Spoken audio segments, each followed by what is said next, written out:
My name's Mike Bundock. I was a Lance Corporal in the Marine Corps from 1967 until 1970.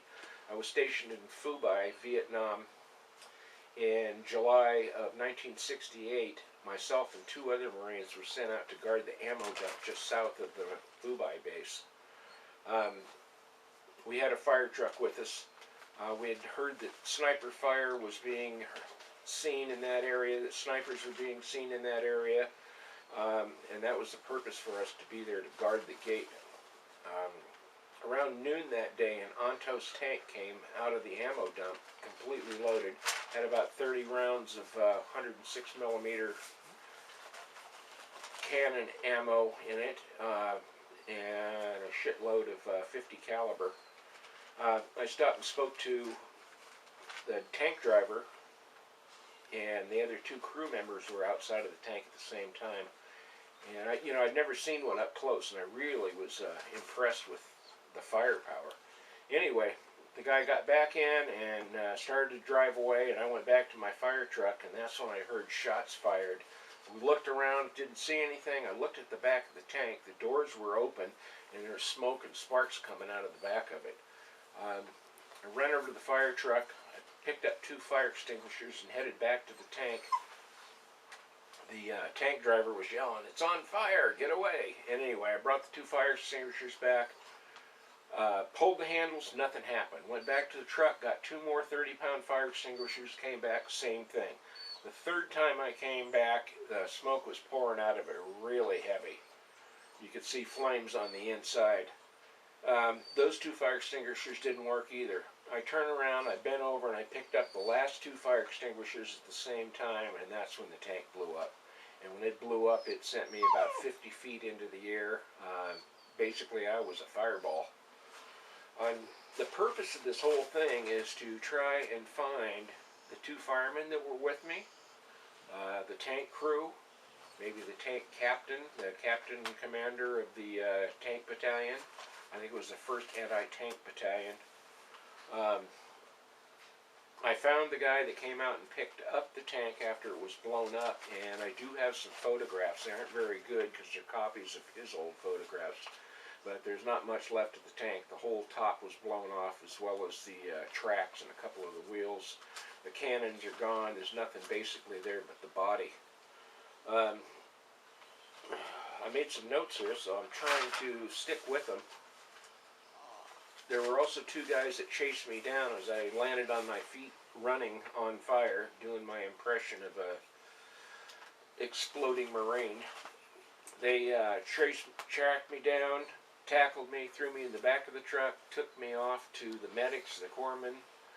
They shot me full of morphine, sent me off to Da Nang in a helicopter, and from there I went to Yokohama, Japan, where I was in the Army burn hospital for months on end.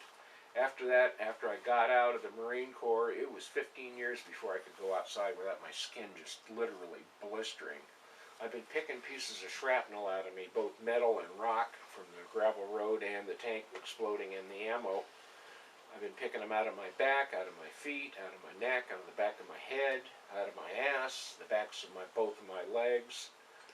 I finally went and got treatment for PTSD, and I've been working on that for the past 2 years. I got a small disability from the Marine Corps, but not much. And basically the reason for that is they won't give me anything else until I actually get a statement from somebody that was there when the tank blew up. I have some names. I don't know if they're all completely correct, but I know the two Marines that were with me were Sonny Walton and Lance Corporal Thomas Stevens. Those are the two firemen that were with me when the tank blew up.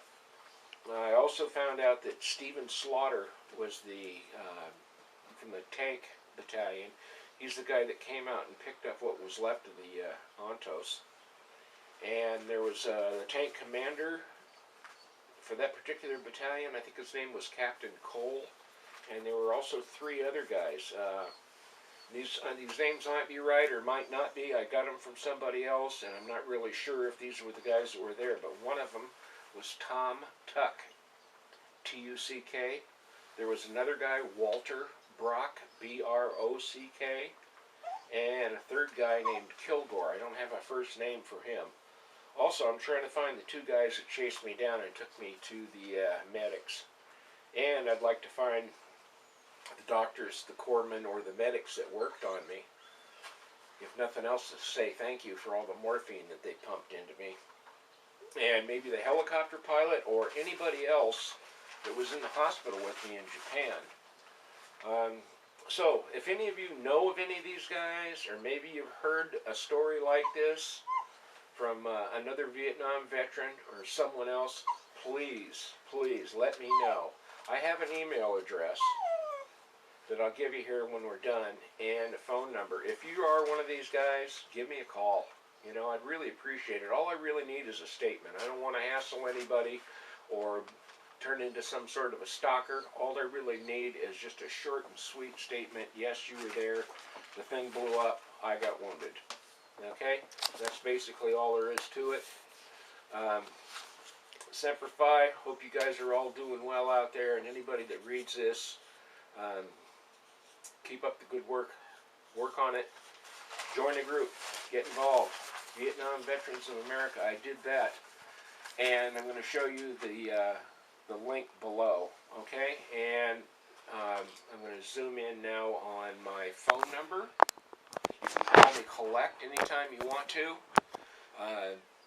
And there's also my email address. This is a specific email address I made up just for this purpose. So, once again, thank you very much, and I hope to hear from at least one of you somewhere, sometime soon. Thank you.